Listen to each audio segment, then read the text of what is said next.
Di tengah proses perceraiannya, Dahlia Poland memilih tidak meminta uang nafkah dari Fandi Christian. Keputusan ini bukan karena sang suami tidak mau memberi, tapi murni karena keinginan ibu 3 anak ini untuk mandiri. Pengacara Dahlia Poland, Iwayan Fajra mengatakan, kliennya yang minggat dari rumah dan dalam proses cerai, merasa tidak berhak menerima nafkah dari Fandi Christian.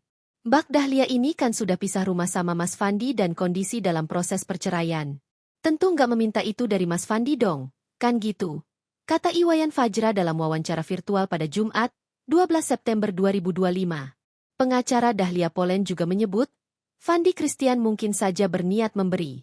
Tapi bintang sinetron ganteng-ganteng serigala ini yang memilih berusaha sendiri terlebih dahulu. Saat ini, Dahlia Poland sedang fokus menyiapkan semua keperluan untuk anak-anaknya. Ia ingin memastikan semuanya siap sebelum mereka tinggal bersamanya. Saat ditanya lagi apakah ini murni keinginan Dahlia Poland untuk mandiri, pengacaranya membenarkan.